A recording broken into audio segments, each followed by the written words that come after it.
아침에 시작을 알리는 글로벌 주식 라이브 월스트리트 모닝 브리핑 8월 23일 화요일 순서 시작하도록 하겠습니다. 여러분 안녕하세요. 여도은입니다.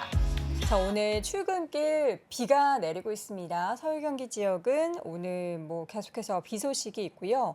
계속 오늘만 오는 게 아니라 쭉 온다라는 소식이 전해지는 가운데 우리 마음에도 비가 내리고 있죠. 금요일 시장에도 하락을 해서 어제 밤에는 좀 반등을 할까라는 섣부른 기대감을 가졌던 자신을 원망하고 있습니다. 제 스스로가요. 자, 오늘 시장이 전반적으로 좀 크게 하락을 했습니다. 최근 들어서 이렇게 이제 3대 지수 가운데 두 가지 시장이 2% 넘게 하락하는 거는 정말 오랜만에 보는 시장이 하락이었고요. 이 가운데 10년 만기 국채금리가 앞자리 숫자가 또 3으로 바뀌었습니다. 이 때문에 기술주에 대한 부담감, 또 이번 달에는 FOMC 회의가 없는데 잭슨홀 미팅을 앞두고 이에 대한 불안감, 또 달러원 환율, 달러가 엄청나게 상승을 하면서 킹달러가 된 부분도 전반적으로 좀 부담이 되는 시장이었습니다. 참 좋은 일 뒤에는 안 좋은 일, 또 안 좋은 일 뒤에는 또 좋은 일 있다라고 하죠. 사자성어가 있는데 아침부터 또 머리가 돌아가지 않습니다. 생각이 나지 않으니 여러분이 올려주세요. 있잖아요. 좋은 말. 기억이 안 납니다. 자, 여러분 도와주시고요. 자, 월스트리트 모닝 브리핑 여러분의 도움과 함께 시작해 보도록 하겠습니다. 잠시 후에 마감 상황 확인해 보도록 하겠고요. 오늘 메리츠증권 권동호 부장님 함께 합니다. 시장에서 여러분들이 우리가 미국만 볼 게 아니고 요즘에는 유럽 쪽도 안 좋습니다. 더 안 좋죠. 관련한 이야기를 잠시 후에 자세하게 보도록 하겠고요. 미국 주식에 미치다 이항영 전문위원과는 함께 또 월가의 소식 확인해 보도록 하겠습니다. 예, 여러분들 함께 도와주셔서 감사드립니다. 세용지마. 이 단어가 왜 생각이 안 나는지 모르겠어요. 참, 그쵸. 인생은 세용지마입니다. 좋은 게 있으면 이제 안 좋은 거를 우리가 대비해야 되고, 안 좋은 일 있을 때는 또 좋은 일이 곧 올 거라고 긍정적으로 또 생각하는 여러분 그리고 제가 되었으면 좋겠습니다. 자, 뉴욕 시장 오늘 일단 주제부터 보도록 하겠습니다. 위원님께서 보내주신 주제는요. 달러의 초강세 속에 미국 증시의 큰 폭의 하락이라고 달러원 환율, 달러화에 대한 움직임을 포인트로 잡아주셨습니다. 사실 저희가 올해 내내 이 달러의 흐름에 대해서 이 위원님과도 굉장히 자주 이야기를 했습니다. 달러가 높아져서 좋을 게 하나도 없다. 특히 미국뿐만 아니라 전 세계적으로 그건 그렇다라는 이야기를 하면서 좀 달러의 움직임이 좀 진정되기를 바랐는데 그러한 움직임이 아쉽게도 나오진 못했고요. 어제도 이러한 부분들이 부담이었습니다. 3대 지수 마감 상황을 먼저 전해드리자면요. 다우지수가 1%대 하락을 했습니다. 1.9%. 거의 2% 가까이 하락을 했고요. S&P 500 지수도 2.14% 하락. 나스닥 지수가 좀 더 많이 빠졌죠. 늘 얘기 나오는 게 10년 만기 국채금리 수익률 올라갔다. 2.55% 하락하면서 나스닥이 12,381포인트 선에서 마감이 됐습니다. S&P 500과 나스닥 지수가 6월 16일 이후에 가장 큰 하락폭을 기록했다라고 하고요. 잭슨홀 미팅 현지 시각으로 25일부터 27일에 예정이 돼 있죠. 여기에 대해서 공격적인 금리 인상에 대한 발언들이 쏟아질 것이다라는 분위기가 형성이 되고 있습니다. 이전까지는 잭슨홀 미팅에서 너무 좀 매파적인 발언, 그러니까 시장을 좀 불안감을 갖게 만드는 발언은 덜할 것이라고 이야기를 했던 것에 빈대떡 뒤집듯 탁 뒤집혔죠. 지난주에도 계속 이제 중립적인 의견을 가졌던 위원들마저 약간 또 공격적인 인상에 대한 발언들을 하면서 부담감이 생기는 모습이었습니다. 인플레이션 정점론이 제기가 되고는 있지만 물론 이제 한 달이지만요. 여기에 대해서 파월 의장이 좀 더 매파적인 입장을 취할 것이다 라는 전망도 슬금슬금 나오고 있고요. 9월에 인플레이션이 이제 발표되는 9월 초중순경에 발표되는 CPI가 예상을 밑돌더라도 시장이 기대하는 조기 긴축 완화 가능성은 낮을 것이다. 그러니까 금리 인하 쪽에 베팅을 하는 것은 너무 섣부른 판단이다라는 분위기입니다. 또 앞서 말씀드렸듯이 킹달러, 달러가 엄청 강한 걸 미국에서는 킹달러라고도 부른다고 하더라고요. 킹달러가 지속되는 것이 굉장히 부담인데 빅테크 기업들도 그렇고 저희가 이제 고실적 발표하는 뭐 엔비디아도 그렇고 여러분께 말씀드렸죠. 해외에서 거둬들이는 수익이 많은 기업들은 달러가 강한 게 결코 좋은 게 아닙니다. 실적이 환율로 인해서 일부 깎이기 때문이죠. 그 가운데 이제 달러 인덱스 주요 6개국 통화에 대한 달러와의 가치를 인덱스로 하는 그 달러 인덱스가 장중에 109를 넘어섰습니다. 우리가 108 얘기는 종종 드렸는데 109를 넘어섰고요. 지난 7월에 기록했었던 2002년 이후 최고치를 기록하고 있습니다. 우리가 2002년 하면 월드컵이 떠오르는데 이때 환율이 대단히 많이 올라갔었던 기억도 어렴풋이 납니다. 이 가운데 이제 달러뿐만 아니라 이제 유로화는 반대로 최저 수준까지 떨어졌는데요. 지금 물가 쇼크 그리고 에너지 위기에 직면하고 있는 영국과 독일의 스태그플레이션에 대한 우려까지 나오는 가운데 유로화 가치가 20년 만에 최저 수준으로 미끄러졌습니다. 장중에 1% 넘게 하락하면서 유로당 0.9924달러까지 떨어졌대요. 이 부분도 2002년 12월 이후 최저 수준으로 추락을 했습니다. 그래서 이거 맵 보기 싫은데 보여드릴게요. 예, 빨갛게 물들었습니다. 제가 이제 지난 주말 시장이 적조 현상이라고 했는데 더 심한 아주 붉은 하락세가 보였습니다. 마이크로소프트, 애플, 뭐 구글 등의 주가가 2% 넘게 하락했고요. 메타도 2% 넘게 하락했고 아마존의 주가도 3% 넘게 하락했는데 여기 구글 바로 옆에 있는 대표적인 기술주 가운데 IT, 반도체 관련한 종목들의 하락폭이 좀 상대적으로 더 컸습니다. 엔비디아 주가가 4.5% 하락했고요.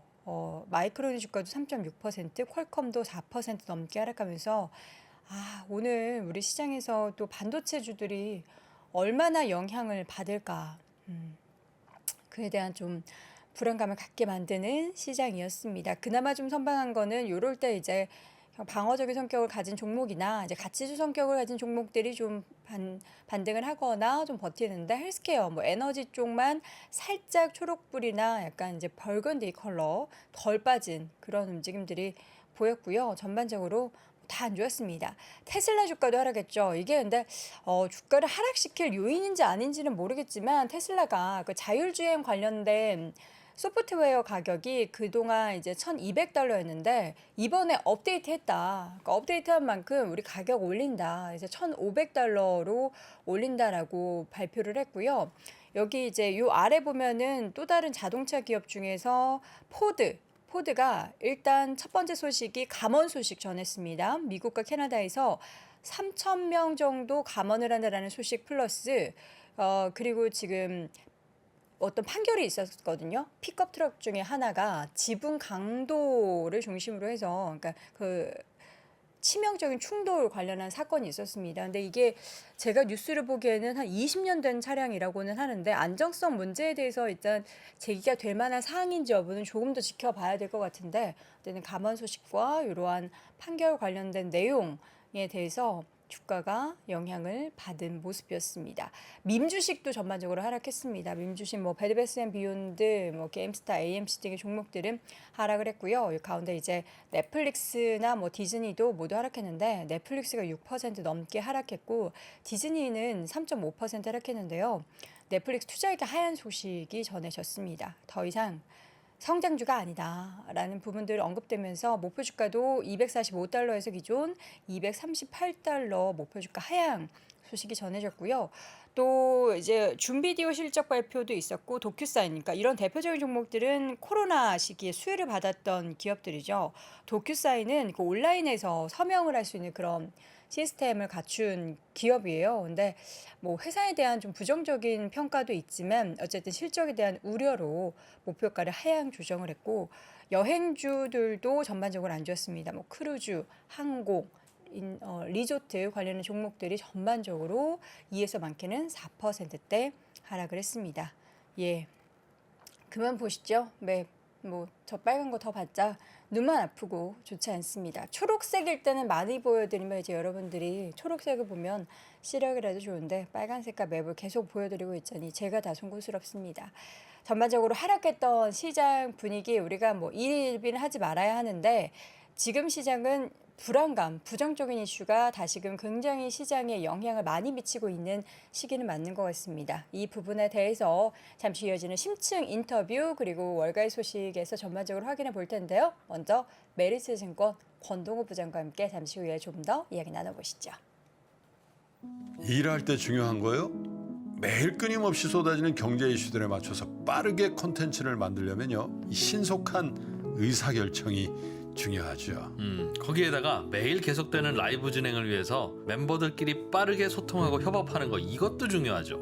그리고 카카오톡 같은 걸로 업무 메시지는 좀 안 받았으면 좋겠어요. 저도 워라벨이 소중한 사람입니다. 이 모든 걸 한 번에 만족시키려면 이제 협업 툴 잔디는 일할 때 필수입니다. 우리 3프로도요. 잔디 하고 있습니다. 프로들을 위한 협업 툴 잔디. 잔디라니까 잔디. 애들 데리고 에버랜드 가려니까 준비할 게 한두 가지가 아니네. 아 참. 아직도 몰랐어? 갤럭시 Z 플립 4? 지금 갤럭시 Z 플립 4를 SKT에서 사전 예약하면 에버랜드 우선 입장에 숙박에 식사에 다 챙겨준다고. 오, 애들 사진도 좀 이쁘게 찍고 와야 되는데 괜찮을까요? 그럼 갤럭시 Z 플립 4는 플렉스캠 덕분에 어느 각도에서나 예쁘게 촬영이 가능하다고. SKT에서 사전 예약하면 배달의 민족 최대 300만 원 쿠폰도 친구와 함께 받을 수 있어. 여러분도 갤럭시 Z 플립 4는 꼭 SKT에서 만나보세요. 네, 월스트리트 모닝 브리핑 함께하고 있습니다. 현재 시각 6시 43분 지나고 있고요. 이번엔 메리츠증권 권동우 부장 함께하도록 하겠습니다. 부장님 어서 오세요. 네, 안녕하세요. 네, 안녕하세요. 부장님 지지난주에 이제 저를 대신해서 신세를 좀 소개줬잖아요. 그때 네. 댓글 혹시 보셨어요? 아, 예, 댓글 봤습니다. 구씨를 닮았다라는 댓글이 있더라고요. 아, 예, 피곤한 구씨 닮았다는 말씀을 많이 해주시는데, 네. 우선 저는 뭐 담배는 피지 않고, 네. 제가 아무래도 미국 주식을 하다 보니까 새벽 한 4시 정도에 일어나요. 네. 그런데 그 3% 할 때는 조금 더 일찍 일어나거든요. 아. 그러니까 사실상 거의 한 3시간 정도 이제 자고 오는 거기 때문에 네. 좀 피곤하게 보이는 점은 좀 양해 부탁드리고. 아니 왜 부정적인 거에 방점을 두세요? 아, 그렇고. 구씨를 닮았다라는 네. 구씨 닮았다는 거는 굉장히 감사하게 칭찬했잖아요. 생각을 그죠? 하고 있습니다. 예, 요즘 대세남 구씨를 닮은 우리 권동 부장님과 함께 이야기를 나눠볼 텐데 이분이 유럽 쪽에 공매들을 많이 하셨다고요? 레이달리오. 네, 뭐 여러분들이 아마 많이 아실 걸로 예상이 되는데 레이달리오가 이제 브리지워터라는 회사의 이제 수장이잖아요.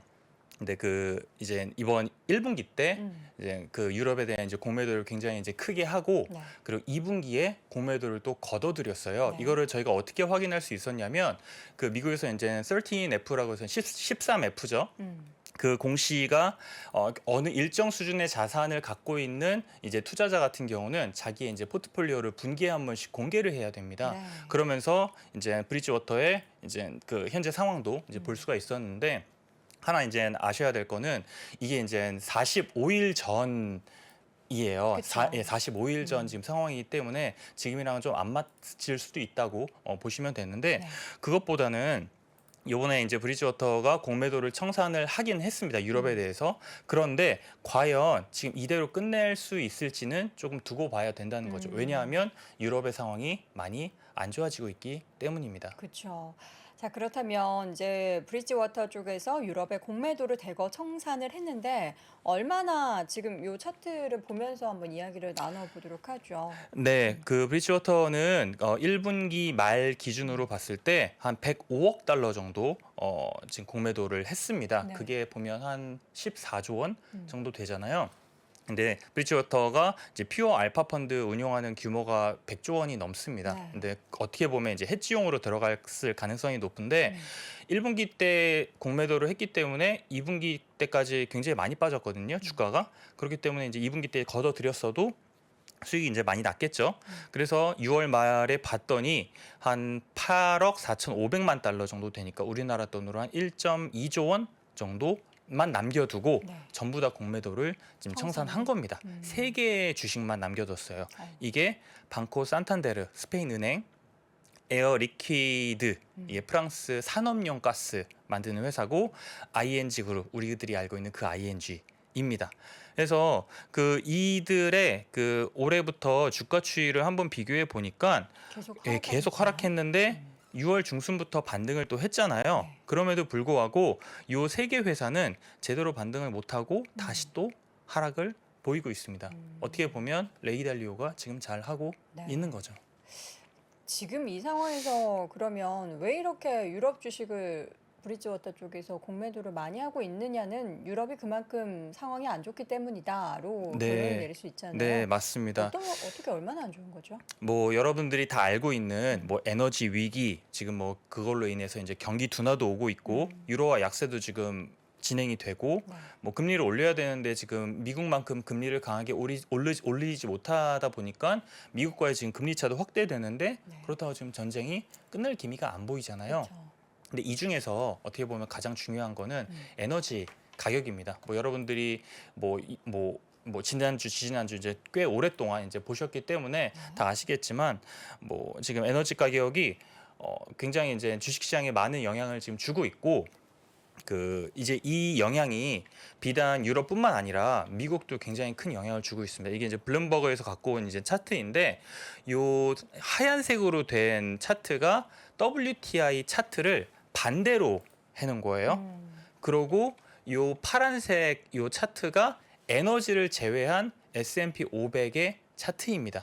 결국에는 유가가 오르면 S&P가 지금 떨어졌다는 소리예요. 이게 지금 동행을 네. 했다라는 거죠. 거기다가 최근에 뭐 워렌 버핏이 지금 옥시덴탈 지분도 계속 올리고 있잖아요. 결국에는 이제 유가가 더 상승을 하거나 고유가가 이제 지속하는 데 대해서 이제 베팅을 하고 있다는 건데 네. 뭐 제가 뭐 한 달 전에도 뭐 말씀을 드렸을 때도 굉장히 불안하다 워렌 버핏의 이런 행동이 그렇죠. 했는데 아니나 다를까 네 지분을 지금 더 올리려고 하고 있습니다. 네. 그런데 네, 천연가스 가격이 네, 장난 아니죠. 네, 미국도 미국인데 유럽이 정말 심각해요. 이거는 제가 자료를 주말에 만들어서 보내드리느라고 어제 거가 업데이트가 안 됐는데 어제 유럽 천연가스는 미국장 시작 전에 21%? 요 정도 20% 정도 오르다가 제가 이제 여기 오기 전에 확인해 보니까 14% 15% 정도 상승으로 그 정도에 끝났더라고요. 러시아가 또 잠궜잖아요. 맞습니다. 그러니까 잠글 가스가 예정입니다. 네, 3일 동안 유지 보수 공사를 한다고. 뭐 이렇게 공사를 자주 한대요? 그러게요. 네, 핑계죠. 그건 핑계죠. 네 그렇게 잠그고 다시 이제 가스를 공급을 할 때 아마 가스의 더 양을 줄이겠죠? 맞습니다. 예, 더 지금도 줄일 줄였는데. 거예요. 네, 그런 거에 대한 지금 그 우려들이 굉장히 지금 큰 지금 상황입니다. 그래서 뭐 여러분들이 지난주에도 확인하셨듯이 뭐 영국의 소비자 물가나 독일의 생산자 물가 제가 보고 이거 뭐지? 약간 이렇게 느꼈을 네. 정도로 거의 10.1%. 네, 37.4% 정도 올랐잖아요. 거의 40% 가까이 올랐는데 결국에 브레이크다운해서 보면 에너지 가격이 핵심이었던 겁니다. 독일. 네. 근데 뭐 이게 천연가스 가격 뭐 그러니까 요 정도만 안 좋은 게 아니라 지금 보면은 뭐 독일의 강이 마르고 있고 물이 없어서 난리고 그래서 네네. 모든 에너지를 만들어내는 여건 자체가 안 된다고 유럽은요. 네, 아마 이 라인강 관련해서는 뭐 이미 말랐다는 기사가 여러 번 나왔기 때문에 네. 3프로에서도 뭐 어떤 자주 이야기했습니다. 많은 분들이 말씀해 주셨을 텐데 다시 한번 좀 간단하게만 좀 말씀드리면 우리가 이제 천연가스가 이제 수입하기가 좀 힘들면 가격도 많이 오르고 하면 다른 에너지 발전원들이 있잖아요. 그렇죠. 원전, 수력, 화력 발전이 있는데 전부 다 지금 차질이 발생을 하고 있습니다. 뭐 원전은 이게 냉각수를 이제 냉각을 해가지고 이제 물을 방류를 해야 되는데 강물이 일정 온도 이상이면 해양 생태계 보호를 위해서 냉각수 방류를 못 합니다. 지금은 일시적으로 해주고 있어요. 근데 이게 지속적으로 될 수는 없다는 거죠. 네. 수력은 당연히 물 없어서 못 하는 거고 지금 화력도 요 라인강 그러니까 강 수위가 일정 수준 이상이어야지 화력 발전을 할 수 있는 이제 석탄을 나를 수가 있는데 강이 지금 말라가고 있죠. 뭐 뉴스 많이 보셨을 거예요. 수위가 지금 40cm 미만으로 떨어져서 중간에 배를 움직일 수 없는 수준이다. 네네. 그래서 지금 이제 석탄을 날라야 되는데 배로 석탄을 못 나른다. 지금 네. 이런 거라면서요. 네, 맞아요. 네, 지금 그런 지금 상황이고 시작이 여기 네덜란드 로테르담에서 시작을 하거든요. 네. 그래서 보시면 유럽의 주요 지역은 다 지납니다. 지나다가 뭐 프랑스도 지나고 독일 지나고 스위스 지났는데 여기서 지금 운하까지 운행을 해가지고 지중해, 흑해, 발트해까지 지금 연결이 되는 거예요. 네. 그렇기 때문에 유럽에서 이제 가장 중요한 이제 라인인데 이게 지금 제대로 작동을 안 한다는 것 자체가 네, 뭐 운송에 굉장한 좀 차질이 빚어지면서 정말 설상가상으로 유럽의 에너지 위기가 더욱더 가중되고 있습니다. 자, 이 가운데 있어서 뭐 유럽에서는 이제 장작을 떼야 된다, 뭐 이런 얘기까지 나올 정도라고 해요. 네네. 겨울에 지금 사실 여름이니까 크게 못 느끼다가 지금 뭐 채팅창에 핫팩 얘기도 하시는데 아, 이제 어떻게 겨울을 네. 유럽 사람들이 나게 될지가 문제인데 이런 상황을 좀 해결할 수 있는 방법은 없는 건가요? 해결할 수 있는 방법이 있기는 합니다. 어려워서 그렇지 네. 있는데 제가 한 3가지 정도로 좀 추려봤는데 우선 첫 번째로 러시아 에너지 의존도를 낮추는 방법이 있습니다.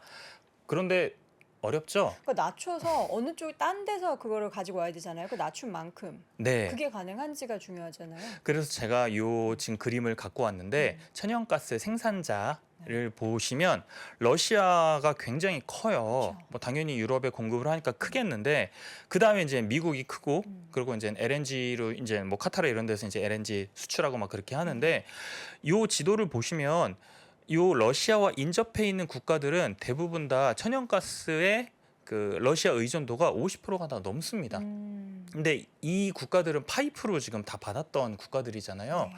이 국가들이 지금 LNG로 지금 받아야 되는 거예요.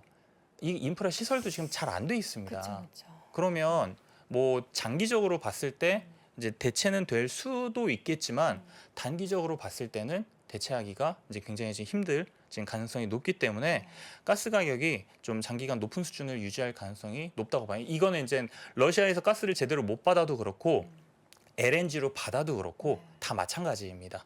그래서 러시아 에너지 의존도 낮추는 거는 쉽지 않다. 네, 현재로서는 네, 지금 그런 상황이고 그러면 이렇게 생각할 수 있어요. 어차피 천연가스로 하는 거 그냥 그 석유로 그냥 하면 되는 거 아니냐? 그럼 라고 유가가 또 그렇죠. 유가가 들썩거릴 수 있는데 유가 들썩거리기 전에 그 원유 지금 생산하는 생산자들의 캐펙스가 너무 떨어졌어요. 요 피크 쳤을 때가 언젠지 혹시 기억하시나요? 그 셰일가스 나왔을 때.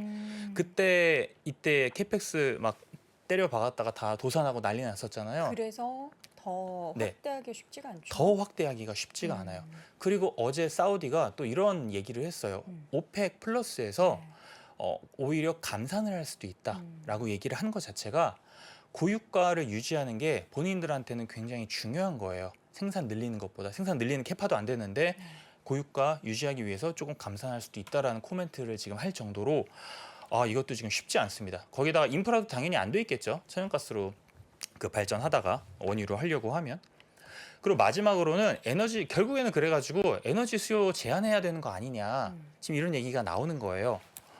그러면 기업에서는 각종 산업에 필요한 에너지를 제한을 하면 생산을 자의반 타의반으로 못 하게 되잖아요. 그렇게 되면 본인 뭐 당연히 매출과 이익이 꺾이겠죠. 그쵸. 주식시장에서 가장 안 좋은 시나리오예요. 네. 매출과 이익이 꺾이는데 마진까지 줄어든다. 이렇게 되면 당연히 그 위험 자산들의 약간 셀 이제 시그널이 되는 거죠. 네.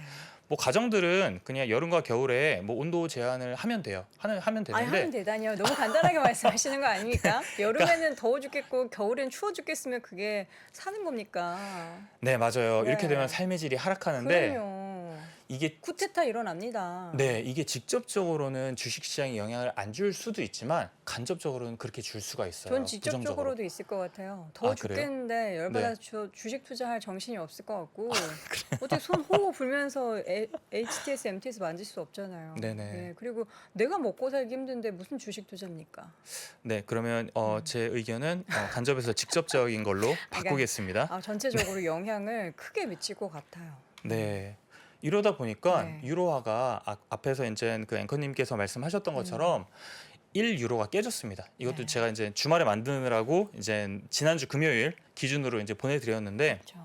네 이게 이게 깨졌죠. 무슨 의미인지 좀 소개를 해주세요. 달러화랑 1유로 요게 깨지는 게 어떠한 부정적인 영향을 초래하는 건지.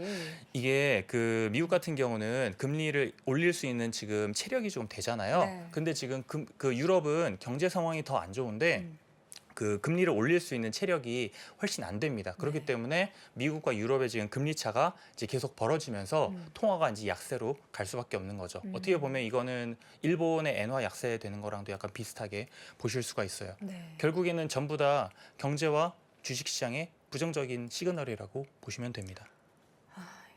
뭐 어떡하죠? 네. 어떻게 해야 돼요? 그래서 네, 뭐 항상 제가 여기 나와가지고 말씀을 드리는 거지만 이 매크로 공부가 교양 공부가 아니에요. 그러니까 이거를 공부를 했으면 실전에 적용을 해야 됩니다. 네. 지금 유럽이 안 좋아? 안 좋으면 안 좋구나가 아니라 안 좋으면 그러면 이거를 어떤 식으로 이제 수익을 낼 수 있게 우리가 좀 생각을 좀 해볼까 네. 보면 우선 요 차트를 한번 설명을 드릴게요. 이게 이제 S&P 500 차트고 주황색이. 네, 주황색이 그리고 파란색이 FTSE 선진 유럽 네. ETF입니다. 둘 다 올해 많이 빠졌죠. 빠지다가 6월 중순부터 반등을 할 때 유럽은 제대로 반등을 못했어요. 미국은 좀 반등을 했지만 보시면 제가 앞에서 말씀드린 에너지 위기, 경기도나 유로화 약세, 금리 인상, 뭐 미국과 금리차 확대, 전쟁 아무것도 지금 해결이 된 게 없거든요. 그렇죠. 그렇기 때문에 바닥에서 반등을 하는 그 세기가 약할 수밖에 없었던 거죠. 네.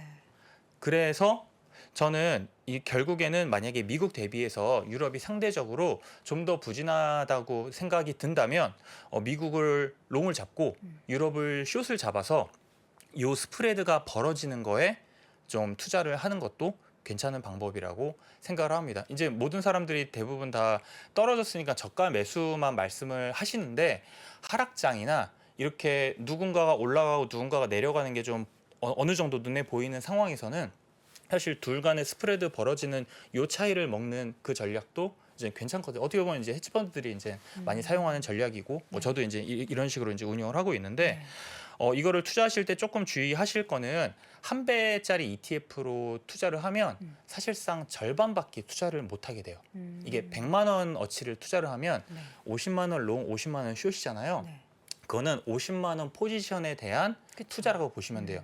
그래 가지고 좀 어쩔 수 없이 이제 2배 ETF로 이제 할 수밖에 없는데 네. 뭐 제가 전에 이제 이 말씀을 드렸더니 뭐 계좌가 녹는다, 청산당한다는데 제가 지금 네. 선물 얘기를 말씀드리는 게 아닙니다. 네, 그러니까 오해하지 마세요. 네. 네, ETF고 이렇게 그 포지션을 잡을 때는 S&P 500 2배 ETF를 사고 그리고 FTSE 선진 유럽 인버스 2배 ETF를 사서 요 두 지수의 스프레드가 벌어지는 거를 이제 온전히 이제 누릴 수가 있는 거죠.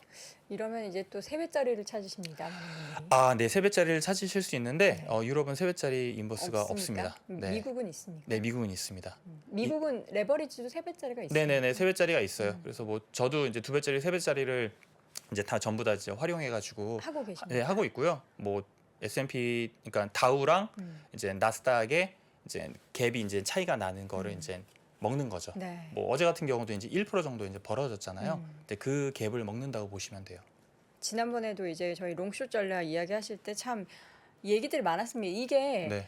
이제 펀드 매니저 분들이나 이제 네. 실질적인 전문가분들에 대해서는 대응이 가능한 여유가 있는데 우리 개인 투자자분들이 과연 요걸 잘 학습해서 정말 수익을 가져가실 수 있을지 저는 좀 걱정이 되긴 하거든요. 제가 그래서 여기 와가지고 차입 종목을 차입 공매도를 해가지고 이거를 뭐 그 차입하는데 비용까지 계산해가지고 이 말씀을 지금 드리면 너무 복잡하잖아요. 제가 그렇게는 말씀드릴 수는 없고 ETF 로. 그렇기 때문에 가장 간단한 그것도 가장 기초적인 네. 이제 지수 ETF로 접근을 하면 좀 개인 투자자들이 좀 활용을 하기에 네. 좀 좋다고 저는 좀 생각을 하고 있습니다. 이 전략은 사실 장기적으로 끌고 가는 게 아니라 어떤 기간을 정해두고 네, 해야 되는 거잖아요. 예, 어떤 맞습니다. 시그널을 보고서 우리가 매수와 매도를 결정을 해야 되는 거죠? 뭐 결국에는 이제 매크로 지표를 이제 봐야 되는 거고 이 매크로도 이제 결국에 앞에서 이제 말씀드렸던 이런 여러 가지 이제 매크로 지표들 그리고 좀 중요한 이벤트들이 나왔을 때 보통 이제 그 환과 이제 지수가 이제 꺾이는 지금 그런 시그널이 이제 보입니다. 네. 그럴 때 이제 좀 잡으면 되는데 참 이거를 이 방송에서 좀 자료를 두고 이제 말씀을 드리면 조금 네. 더 편할 텐데 조금 간단하게 좀 말씀을 드리다 보니까 네. 좀 많은 분들이 좀 어려워하실 수 있을 것 같네요. 그러면 네. 이제 매크로적인 부분을 보라라는 거는 사실 어떻게 보면은 시장에서 여러분 지금이 이제 하락합니다. 지금이 상승합니다. 이렇게 얘기해주지 않잖아요. 어떤 네네. 시그널을 보내서 그거를 이제 개인 투자자분들은 나의 어떤 최종적인 판단으로 매수와 매도를 누르는 건데 네. 만약 권동우 부장님의 정말 네. 절친이 네. 동우야 나 이거 이제 오늘부터 들어갈 거야. 그럼 뭐 어떤 시그널이 가장 좀 이렇게 유의미하게 왔을 때 내가 이걸 팔아야 되냐? 이렇게 물어봤을 때 뭘 말씀해 주시겠어요? 야, 정말 어렵지만 그냥 제 레버 카운트에 가입하라고 그냥 말씀을 드리는 게 나을 것 영업하시러 같고요. 오셨으니까 네. 네, 뭐 이 시그널을 어떻게 말씀을 드릴 수가 되게 애매하다. 애매한 게 음. 지금 계시는 이 방송을 보시는 분들이 지금 보는 그 지표들이 전부 다 달라요. 그렇죠. 전부 다 다르고 저도 이제 기술적인 거는 거의 안 보지만 가장 이제 그나마 이제 유일하게 보는 것 중에 하나가 이제 미국 같은 경우는 200일선 이제 굉장히 좀 많이 보거든요. 200일선. 네, 200일선을 지금 계속 이제 하회를 하다가 네. 이제 최근에 거기 이제 붙었었죠. 200일선에 S&P 500하고 다우가 붙었고 나스닥은 붙을랑 말랑한 네. 그 상황에서 이제 꺾였는데 이제 저는 이제 그 시그널을 보고 이제 롱숏을 이제 들어갔습니다. 그러면은 일단 하회한 거를 상회한 거를 보고 이 SSO와 EPV를 함께 사고 만약에 하회하면은 팔으라는 말씀이십니까? 정확히 말씀드리면 그 나스닥과 S&P 다우가 200일선을 찍고 내려오는 순간에 네. 우선은 미국에서는 이제 다우를 롱을 잡고 이제 나스닥을 이제 숏을 이제 다우를 일반 ETF를 사고 나스닥을 인버스 ETF를 우선을 샀고요. 네. 그리고 그 유럽 같은 경우는 유럽은 이제 200일선으로 본 거는 아니고 매크로 시그널을 보고 했고 네. 현재 지금 유럽을 가장 크게 움직이고 있는 게 에너지 가격이기 때문에 특히나 천연가스 가격이기 때문에 미국 천연가스 가격이 아니라 유럽 천연가스 가격을 보고 그러고 이제 미국 S&P 롱을 잡고 그 유럽을 이제 인버스 ETF로 이제 잡은 그럼 거죠. 천연가스 가격이 엄청나게 폭등을 하면은 유럽 쪽에 있어서의 마이너스적인 요소기 때문에 네, 그걸 네, 보고서 그렇습니다. 유럽 쪽에 숏을 매수를 하신다. 네네. 그럼 반대로 천연가스 가격이 훅 떨어지는 추세가 보면은 그때가 이제 유럽의 숏을 청산할 시기가 될 수 있겠네요. 네, 우선은 저는 그렇게 좀 시그널을 좀 보고 있는데 유럽 만약에 그 천연가스 가격이 이제 급락을 하는 구간에 만약에 유럽이 반등을 제대로 못한다라고 하면 그거는 좀 생각을 해봐야 돼요. 그거는 이제 시장을 대응해야 되는 그 영역이기 때문에 네. 뭐 단순히 뭐 천연가스가 뭐 오르고 내리는 거에 따라서 뭐 숏을 뭐 잡고 풀고 네. 뭐 그렇지는 않습니다. 단기적인 대응 전략 지금 시장에서 사실 나는 이 변동성도 수익으로 만들어 보겠어라고 어떻게 보면 적극적으로 시장에 참여하시는 분들은 이게 가능할 수 있습니다. 그러나 이제 저처럼 아유 난 그냥 인덱스나 살래 하는 분들은 네. 안 맞습니다. 이 점을 꼭 알아두시기 바랍니다. 자 이렇게 해서 유럽의 상황이 미국보다 사실 더 안 좋고 이 가운데 있어서 롱숏 전략이 우리 또 권동우 부장님의 주특기이기 때문에 관련한 이야기를 함께 나눠봤습니다. 오늘 심층 인터뷰 메리츠증권 권동우 부장 함께했습니다. 부장님 고맙습니다. 네, 감사합니다. 현재 하락장을 정확하게 이해하고 많은 배움을 얻는 기회로 삼아보시면 어떨까요? 빠르게 경제 수준을 끌어올려주는 국내 최고의 경제 강의. 앞으로도 투자가 계속해서 이어져야 된다고 한다면 상승장도 겪어봐야 되겠지만 하락장도 있지 않을까요? 하락장에 좀 우리가 겪고 있는 거죠. 굉장히 고통스럽죠. 하락장에서는 어떤 일들이 일어나는지 그리고 언젠간 바닥을 긁겠죠. 그때의 느낌이 어떤지는 생생하게 기억을 해두시는 게 되게 중요합니다. 그거 되게 중요합니다. 바닥을 긁을 때의 느낌. 바닥을 긁을 때는요. 세상이 끝난 것처럼 보여요. 오늘이 바닥입니다. 이런 사람은 없어요. 고점도요. 우리가 모르는 데 와요. 작년 11월에 나스닥이 고점이었거든요. 오늘이 고점입니다. 느낌 없어요. 왜? 모든 게 멀쩡하거든요. 3프로TV 경제대학 오건영의 경제를 보는 눈 신규 출시 기념 8월 31일까지 얼리버드 특가로 만나보시죠. 지금 바로 영상 아래 댓글을 확인하십시오. 월스트리트 모닝 브리핑은 한국투자신탁운용과 함께합니다. 네, 월스트리트 모닝 브리핑 함께하고 있고요. 현재 시각 5시 5분 지나고 있습니다. 이번에는 미국 주식에 미치다 이항영 전문위원 함께합니다. 어서 오세요, 위원님. 네, 안녕하세요. 네. 이항입니다. 아휴, 또 하락해가지고 네. 비도 오고 네. 기분이 축 처집니다. 별로 안 좋아요. 그 주식이 올라가기도 네. 하고 떨어지기도 늘 말씀드리잖아요. 그쵸. 그래서 너무 좀 시장이 너무 이렇게 심취해서 너무 가격에 올인되면 인생이 피곤합니다. 그럼 어떻게 해야 됩니까? 근데 느긋하게 보셔야죠. 느긋하게. 제가 늘 이제 제 주위 사람 친한 사람한테 그렇게 얘기하는 경우가 있어요. 만나갖고 뭐 하고 저희 뭐 방송국에 AD나 젊은 친구들 새로 오면 뭐 위원님 어떻게 하면 좋아요? 뭐 그럴 수도 있고 저희 뭐 그 지인의 또 지인이 물어볼 때 있잖아요. 네. 그럼 제가 그래요. 계속 뚫어지고 봐서 돈을 벌면 세상에 돈 못 벌 사람이 어디 있습니까? 그렇죠. 쳐다보고 있죠. 네, 그죠. 그래서 가격이고 뭐고 다 마찬가지거든요. 그래서 한 발짝 항상 물러서는 그런 자세가 진짜 필요하다 이렇게 말씀드리고 싶고요. 네. 아니면 적극적으로 하실 분들은 또 있죠. 잘하시는 분들 계시겠지만 그렇게 쉽지는 않은 것이 주식이고 늘 제가 강조드리는 게 한결 같은 게 있잖아요. 주식은 진짜 위험한 거거든요. 네. 그래서 변동성을 이해하는 순간 주식이 오히려 편해질 수 있다는 거 다시 한번 강조드리겠고요. 네. 오늘은 이제 어저께 얘기했던 거에 판박이가 또 왔는데 약간 더 강화됐죠. 어저께 제가 2개 말씀드린 거가 결국 어제 제목이 딱 이거 있잖아요. 달러도 오르고 금리도 오르고. 다 올랐어요. 근데 오늘은 달러가 결국은 20년 만에 최고치를 갔습니다. 2002년 9월이 최고치입니다. 바로 화면 잡아주시면 바로 이겁니다. 이게 2002년 9월이거든요. 딱 9월 이후 이제 최고치로 가버렸습니다. 저도 이렇게까지 가리려고 생각을 못 했는데 이렇게 올라갔고요. 앞서 이제 권부장이 이제 유럽 얘기를 많이 해주셨는데 우리는 그 미국의 입장에서 보면 8.5% 그리고 9.1% 8.5로 되는 CPI가 이제 9.1이 고점이냐 논란이 있잖아요.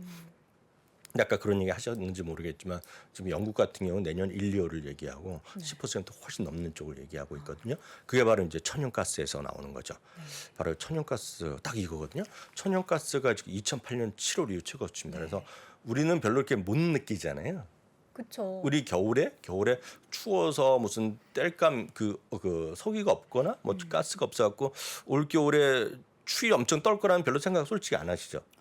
그렇긴 하죠. 네, 그렇게 안 하시잖아요. 근데 요즘 보면 유럽에 가끔 뉴스 이렇게 보면 뭐라 그럽니까? 땔감 있죠. 예. 땔감. 땔감을 구해놔야 된다는 얘기를 우리나라에서는 많이 땔감은 하더라고요. 어디서 합니까? 캠핑 가는 분들이 땔감을 사잖아요. 그렇죠. 물론 이제 자연인 같이 사신 분, 지방에 계신 분 있고 네, 산속에 계신 분 말고 보통 분들은 땔감을 비축한다는 얘기 별로 안 하는데 미국, 유럽이나 이런 데서 많이 하고 있잖아요. 독일도 그러고 이런 것들. 그런 것들이 보면 지금 이런 가격에 대한 인플레에 대한 부담이 분명히 있는 거죠. 그러니까 이것들이 우리가 생각하고 그리고 미국의 입장에서와 유럽은 약간 다르고 그러다 보니 그런 것도 또 하나가 금리도 다시 설렁설렁 올라가고 이번에 잭슨홀 미팅이 있고 무슨 얘기 나올지 모르지만 이렇게 큰 걱정은 안 하지만 그래도 걱정되는 거잖아요. 그러다 보니 오늘은 제가 따로 안 갖고 간 것 같은데 지금 보기만 봤는데 CME 패드워치 툴을 보면 75%가 약간 또 늘어났어요. 네. 지금 한 55에서 60% 가고 50bp 올린다는 거가 약간 또 줄어들었거든요. 거기에서 약간 시소 게임이 있는 겁니다. 지금 그게 아마 제가 봤을 때는 목금까지 가고 다음 주에 변동이 있을까 모르겠어요. 하여튼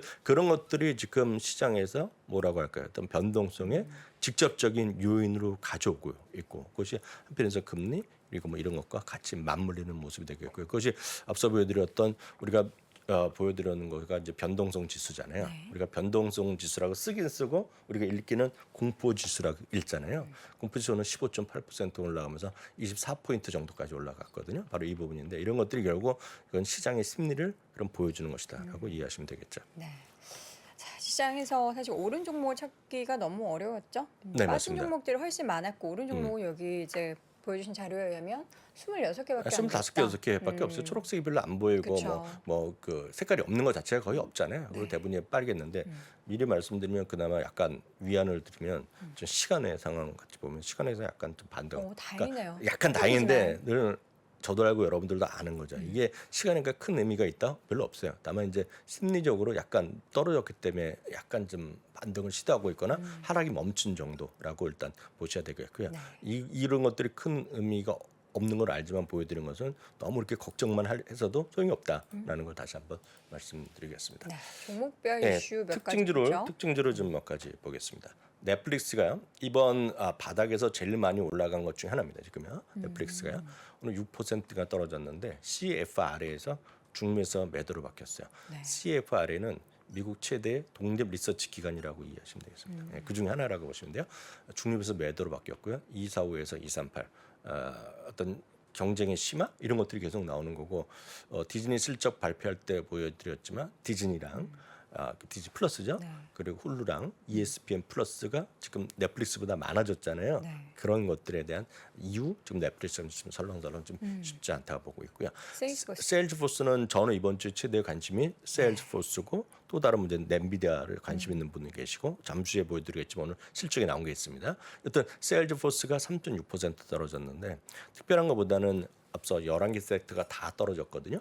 근데 우리 이 방송 보시는 분들 아마 연초부터 보신 분들은요. 연초 2월, 3월, 4월, 5월까지 보신 분은 다들 기억하는 게 있습니다.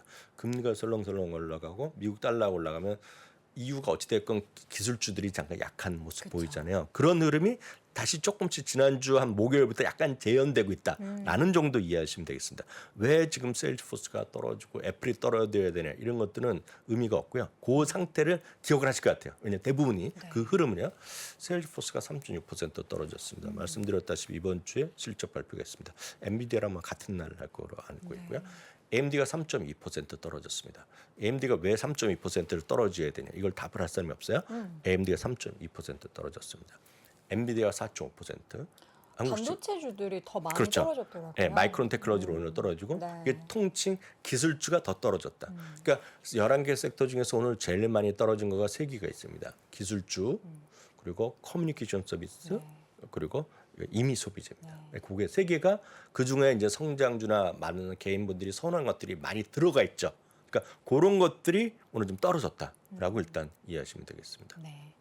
전체적으로 이제 뭐 종목들이 다 하락했는데 그 중에서도 가장 많이 하락한 종목들을 봤고요. 애플 주가도 좀 네. 이거랬죠. 하락. 애플과 그 뭐 알파벳 이런 거 다 똑같습니다. 2.3%, 2.5% 떨어졌어요. 딱 요게 $5, $4만 넘어가면 사상 지옥간데. 그러니까 예, 조금만. 고비를 못 넣고 약간 떨어졌는데 제가 요때 말씀드린 기억이 있습니다. 이때를 기억하시라 이게.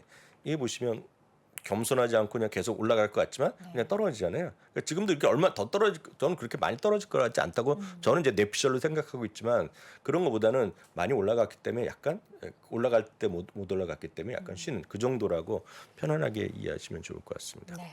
참고적으로 보면 애플은 이번에 9월 7일 날로 블룸버그에서 얘기를 했잖아요. 그 어제 말씀드렸는데 내부 빨대가 진짜 블룸버그는 대단합니다. 애플은 말한 적 없는데 그냥 블룸버그가 그 우리로 보면 뭐죠? 좌표를 찍는다 그러나요? 좌표 찍는다는 네. 표현을 쓰죠. 나쁜 의미를 찍는지 모르겠지만 9월 7일 날짜 찍어줬어요. 뭐였죠? 아이폰 출시일이요. 아이폰 출시 예, 아이폰 일정이 14의 출시를 9월? 찍어줬고 그 7일이라는 날짜가 물론 이번에 9월이 빨라져 어떻게 했는지 모르겠지만 2010년 이후로 아마 제일 먼저 발표되는 겁니다. 캘린더 이어로 보면 그리고 9월 16일부터 네.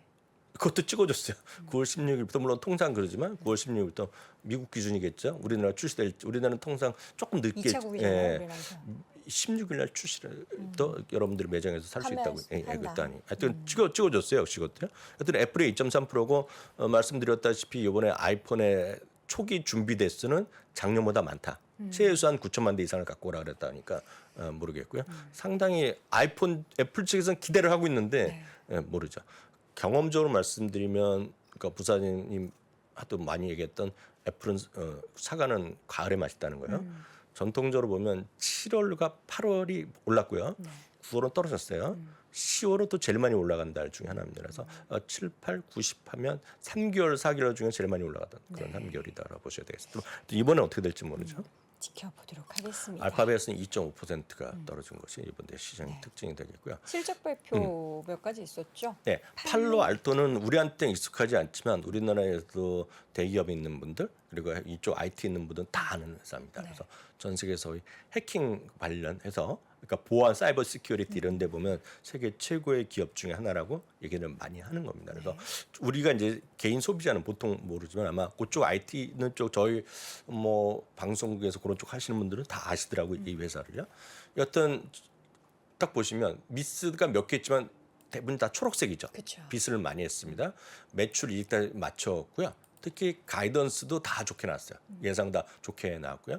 정유대항에서 1% 팔았지만 시간에서 한 7%대 상승하는 것 같습니다. 잠시 전에 보고 갔을 때 주당 이익이가 다 매출도 좋게 나왔는데 문제는 핵심이 이거였죠. 한 주를 세 주로 늘려주는 주식 분할을 이번에 발표했습니다. 이게 오늘 이게 큰 요인이 됐고 그래서 오늘 시간에서 유독 좀 오르고 있다라고 보셔야 되겠습니다.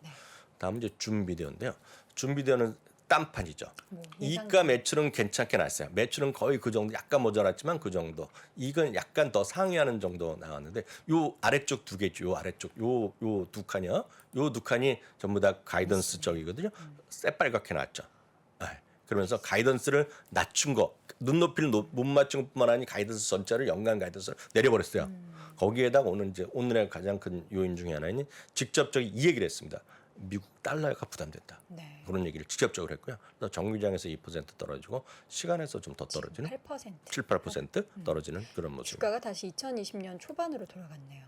네, 그렇죠. 네, 그 정도로 지금 주가가 재미없는 모습을 보이고 있습니다. 테슬라 얘기도 또 있었어요. 네, 테슬라는 큰 거보다는 테슬라도 지금 바로 이제 나오잖아요. 주식 분할해서 이제 여러분들 계좌에 꽂힐 텐데 생각보다 그건 재미가 없는 모습을 보이고 있는데요. 마침 테슬라 관해서 잠깐 말씀드리면 그 테슬라는 전 개인적으로 이런 생각 갖고 있거든요. 떨어질 때마다 그러니까 테슬라를 진짜 신뢰하고 좋아하시는 분들이 있잖아요. 그런 분들은 사는 게 맞다라고 보고 있고요. 테슬라가 이번에 자율주행 그 소프트웨어 가격을 1,200달러에서 1,500달러 올렸잖아요. 그게 뭐 영향이 있을까요? 그냥 오히려 기분 테슬라 나쁘죠? 주주분들은 좋은 거죠. 근데 기분 나쁘죠. 아. 나쁜데. 근데 더 좋아졌다는 예, 거잖아요. 올랐는데 하여튼 그것 업데이트했으니까. 때문에 오늘 마이너스였다는데 말씀하신 대로 떨어지면 모르겠고요. 제가 하는 일 중에 하나 또 월가 오즈라고 또 하나 하고 있잖아요. 네. 많은 분들 여기 보시면 어저께 올라간 게 테슬라 떨어질 때 사는 게 국룰이라고 해놨으니까요. 일단 월가 오즈도 한번 여러분 다 들어오셔서 구독하시고 다 보시면 좋을 것 같고 딱 테슬라 얘기를 했습니다. 테슬라. 그리고 여기 있는 앵커가 아시겠지만 이번에 매불쇼에 자주 나오고 있는 그런 친구니까 여러분들 또 좋아하시는 분 많을 것 같아요. 후배시잖아요. 그렇죠. 네. 수정이. 네. 보겠습니다. 자, 결국 이야기했었던 뭐 기술적인 움직임에 대해서 큰 의미 부여는 하지 않지만 200일선을 회복하지 못하고 네. 시장은 미끄러졌습니다. 여기에 대해서 좀 부정적인 얘기가 좀 나오고 있다고요. 요거는 이제 그 기술적인 걸 얘기하는 분들이 한 분이 이런 쪽에 좀 할 수 있겠고요. 또 하나는 제가 그 지난주 토요일 날 저희 월간 미주미 할 때 말씀드렸는데요. 최근에 이제 기술적인 거를 좀 중시하면서 과거랑 많이 통계적으로 많이 보는 사람이 일관된 게 있어요. 지금의 시장 상황 있죠. 지금의 시장 상황 작년부터 해서 올해까지 인플레이션 우려 여러 가지 걱정 때문에 주가가 올랐다 훅 떨어지는 그런 모습을 뭐랑 비교하냐면 정확하게 2007년 여름 이후 그때랑 같이 그리는 그림이 있습니다. 그러면 거의 똑같이 갑니다. 그래서 지금의 상황을 2008년 언저리, 2008년 가을 언저리로 얘기하는 사람들이 있어요. 지금 상황을. 그런 논리는 뭐랑 똑같냐면 지난번에 얘기했던 예를 들어서 그 반등 폭에 대한 논리 이런 거랑 똑같습니다. 50% 회복하냐 안 하느냐, 200일선 돌파하냐 못하냐 똑같은 논리인데요. 구겐하임의 그 그래프가 여러분들 쉽게 이해를 할 수 있기 때문에 그걸 보여드리겠는데요. 결국 지난주에요. 저희도 몇 번 했는데 장중에 터치하고 못 갔고 그 다음 날 이틀 동안 살며시 못 갔고 그 다음 이틀은 그냥 훅 떨어진 겁니다. 지금 시장이요. 그래서 그 200일선이라는 장기선의 의미가 있는데 그걸 얘기하는 건데 그거 하기 위해서는 200일 이동평균이 결국 추세적으로 내려오고 있는 시기라는 거죠. 내려오는 걸 또 돌파 못 했다는 게 어렵다는 거 되겠고요. 그리고 고점이 계속 낮아지고 있는데 그 고점을 또 돌파하지 못했을 때 악재를 얘기하는 거예요. 어려움을 얘기하는 거예요. 그 두 가지 기준인데 딱 이겁니다. 지금요. 지금 보시면 이건 이제 주가고요. 주가 흐름입니다. 이거 S&P 500의 2021년 가을부터의 주가 흐름이 되겠습니다. 그래서 2002년 1월 3일이 최고치였잖아요. 올라다가 지금 올라다가 훅 떨어지는 거가 되겠고요. 여기 있죠, 여기. 요 200일선이 예, 200일선이 무빙 에버리지인데요. 200일선이 지금 내려오고 있잖아요. 추세가 아직은 꺾여 있는데 이걸 돌파 못했을 때는 거. 그리고 고점이 하나, 둘, 세 개, 네 개 계속 낮아지고 있잖아요. 낮아지고 있는 거. 직전 고점을 돌파 못했을 경우에 아쉬움을 얘기하는 거예요. 그래서 이 그림이 그걸 보면서 지금 뭔가 좀 부담감이 있다 그런 얘기인데요. 지금 이게 현실이고요. 현실이고요. 2008년. 요게 2008년 2분기 상황과 비슷할 수도 있다는 겁니다. 그래서 2008년 보면 딱 이렇게 되는 거예요. 이들의 하면 거의 비슷하다는 얘기하고 있습니다. 똑같이 S&P 500이고요. 고점을 지금 찍지 못하고 있죠. 지금 저기서 터치를 못하고 꺾이자 2009년까지 시장이 저렇게 빠졌다라는 기회를 하고 있는 거잖아요. 그런 얘기를 하는 거죠. 이분들에 의해서 보면. 그래서 낮아지는 고점과 낮아지고 있는 200일선을 돌파 못했을 경우에 이렇게 안 좋았던 기억이 있다. 그 얘기를 하는 겁니다. 지금 이분들은요. 기억이 있다. 네. 그러나 다음은 얘기할 게 없죠. 왜냐하면 그 다양한 시각이 있으니까. 네. 오늘 같은 경우에 오늘 따로 준비 안 했지만 모건 스탠리 같은 경우 또 목소리가 커지는 거죠. 모건 스탠리가 오늘 한 얘기는 아주 명확합니다. 캐시 이즈 킹이죠. 우리 몸에 현금이 최고라는 얘기를 하잖아요. 지금에 가장 필요한 건 현금이 최고다. 그리고 채권을 하기 위해서는 채권도 장기채면 흔들거리기 때문에 네. 만기가 짧게 남은, 만기가 얼마 안 남은 채권, 단기채. 예, 그리고 만기가 짧은 거, 그리고 지금 현금을 갖고 가라는 얘기를 하고 있고 모든 자산 중에 현금이 최고일 걸 그런 얘기를 하는 사람들도 있죠. 네. 그래서 이거는 주가 좀 올라가 떨어질 때마다 다양한 시각이 있다라고 보셔야 되겠고요. 반대 예, 목소리도 또 다른 들어보죠. 목소리도 있습니다. 왜냐하면 너무 지금 안 좋게만 생각할 때 없고 이런 다양한 시각을 보실 필요가 있겠는데 올스타 차트라는 것에서는 지금 강세장이 지금 4,400인데 터치를 못하고 근처 한 3% 갔다가 다시 밀려서 5% 6% 벌어져 있는데요. 네. 강세장의 재탄생을 위해서는 체크리스트를 5개로 자기는 만든 게 있어요. 5가지 정도의 징후를 보고 이게 강세장으로 다시 들어갈 수 있는지를 판단하는 겁니다. 예, 이 사람들은요. 그래서 5개 중에 5개 들어가면 확실하다는 얘기를 하고 있고 서너 개 들어가면 약간 애매하다. 하나밖에 없으면 아직 멀었다. 그런 얘기를 하는 겁니다. 그 기준이 보면 여기 나중에 천천히 보시면 되겠고 아마 요거는 기술적인 것도 좀 차트, 국내 차트 좀 보시는 분은 이해가 쉬울 것 같은데요. 신고가, 신저가의 수치를 비교합니다. 예, 그런 게 있어요. 신고가, 신저가 당연히 신고가가 많은 게 좋은 거죠. 네. 예, 그런 게 있겠고요. 상승과 하락 주선, 우리나라는 등락 주선이라고도 얘기하고 있는데 그거에 대한 이것들 얘기해요. 그게 올라가냐 떨어지냐 이런 거죠. 전에 보면 등락 주선, ADL 등락 주선하면 많이 아실 것 같습니다. 우리나라에서는 많이 씁니다. 그래서 올라가고 있다는 얘기죠 지금요. 그리고 상승과 하락의 비율도 괜찮다는 겁니다. 상승 종목이 상대적으로 앞서 있고 또 20일자 신고가 종목 비율도 지금 나쁘지 않다는 얘기입니다. 예, 상당히 괜찮다는 얘기입니다. 다만 리스크 온오프 다른 자기네 말도 지표인데 그거는 아직 리스크가 아직 많다는 거거든요. 그래서 여전히 5개 중에서 4개라서 약간의 애매하지만 자기네가 봤을 때는 강세장의 짐이 찬스가 여전히 남아 있다라는 거죠. 근데 저기 지금 데이터가 네네. 12일 기준인 거잖아요. 네, 맞습니다. 좋았을 때. 이거는 이동 평균을 대분하기 때문에 그럼요. 아, 그래요? 차이가 그렇게 많이 안 납니다 지금. 그래서 지금 5개가 다 안 갔고 네. 지금 이제 여기서 약간 또 이탈하는 게 있을 수 있겠죠. 그쵸. 그렇지만 여전히 이들은 아직 100% 확신이 안 된다. 그런 얘기를 하는 거다. 어. 그 이제 집중해다 보시면 이 돼요. 질문이 저는 딱인 것 같아요. 일단 지금 좀 포트 비중을 줄이고 다시 우리가 살 수 있는 기회를 가져야 한다. 뭐 이런 얘기를 많이 해요. 오늘 근데 그게 새벽에 가능한가요? 준비를 하다 보니까 여돈 앵커의 모습이 떠오르면서 이게 궁금할 것 같아요. 딱 적어왔습니다. 많은 분들이 이제 일단 팔고 네. 기회를 모색하려는 투자가 워낙 많이 있습니다. 그리고 이제 지난번에도 못 팔았는데 이번에 반등했으니까 팔고 보자 이런 분 있잖아요. 저는 안 팔아요. 그냥 아니 그런 분들이 꽤 내줬어요. 있어요 지금. 특히 여돈 앵커는 주식하신 지 10년이 넘었으니까 당연히 그렇죠. 그 여유가 있는 거가 되겠는데요. 그럼 늘 고민이 되는 거죠. 매도했다가 다시 사는 건 최선일까 하는 건데 이런 거죠. 주식에 이제 또 유명한 프랑코스 로콘이라는 분이 있는데 금융시장에 내재된 변동성의 진정한 패자. 금융시장은 항상 변동성이 있는 건데 의미가 자체가 여기서 항상 실패하는 사람들의 특징이 있다는 겁니다. 그건 뭐냐면 하락세 패닉에 빠져서 매도하는 사람들뿐이라는 거죠. 팔면 안 되죠. 그러니까 팔아야만 하는 것들도 있죠. 네. 왜냐하면 100% 확신이 있는 것이 아니라 누가 뭐 좋아서 샀다더라. 뭐 그게 이학령이 될 수도 있고 장우석이 될 수도 있고 다르잖아요. 그러니까 누가 그냥 좋아서 그냥 산 거예요. 확신도 없고. 제가 늘 그래서 테슬라는 제가 한번 잠깐 저 월가 어제도 말씀드렸고 저희가 설문조사해봤더니 테슬라는 상당히 시장이 견조합니다. 주가가. 네.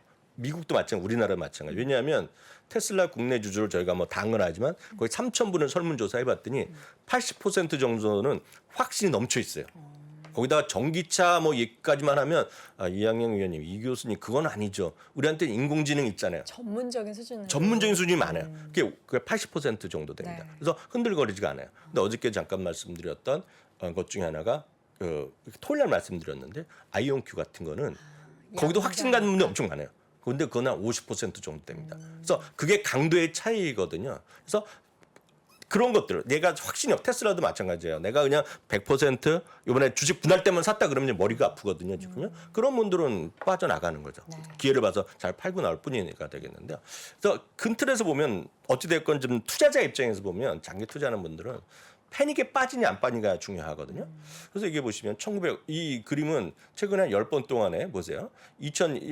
2020년까지 다 포함된 겁니다. 여기 보시면 1956년에 수에즈 운하부터 그 기억도 안 나잖아요. 수에즈 운하 사태가 있었던 거죠. 그래서 그때 수에즈 막았잖아요. 네. 그래서 못 가게 해갖고 난리 썼던 거.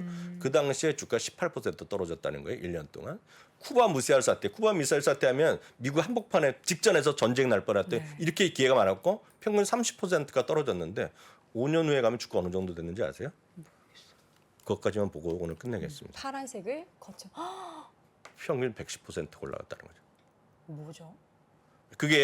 이게 다 수많은 여러 가지 1세션도 있고 다 있었잖아요. 그런데 이게 보면 너무 패닉해서 주가 팔 건 아니라는 거죠. 다만 전제 조건은 이거는 여도님께 말씀드렸던 지수로 간 거죠. 지수로 계산했기 때문에 포트폴리오에 좀 절대적으로 필요하다 보셔야 되겠고요. 저희 인덱스 투자가 잘하고 있는 거네요. 잘하고 계신 거죠. 그리고 참 오늘 워낙 급한 일이 있어서 제가 연락을 했어요. 맞죠? 네, 새벽에 막 연락을 했어요. 그래서 부사장님 빨리 좀 나오라고. 그래갖고 오늘 사진 속에 머리숱이 많으시더라고요.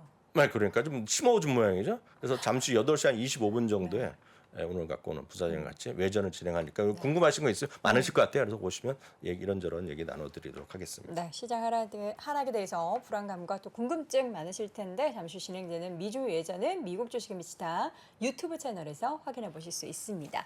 자, 지금까지 미국 주식에 미치다 이항영 전문위원 함께했습니다. 위원님 고맙습니다. 네, 감사합니다. 자, 월스트리트 모닝 브리핑 함께 하셨습니다. 제가 시장이 하락을 하면 표정이 바로 안 좋다. 그런데 웃을 수 없지 않습니까, 여러분? 힘들 때 웃는 게 정말 제대로 된 승자다라고 하는데 웃으면서 방송하면 또 뭐라고 하실 거면서. 자, 오늘도 시장은 안 좋지만 여러분들 또 얼굴에는 미소가 좀 가득 띌 만한 일들 많이 있으셨으면 좋겠습니다. 저는 내일도 어김없이 6시 30분에 돌아오겠습니다. 여러분 고맙습니다.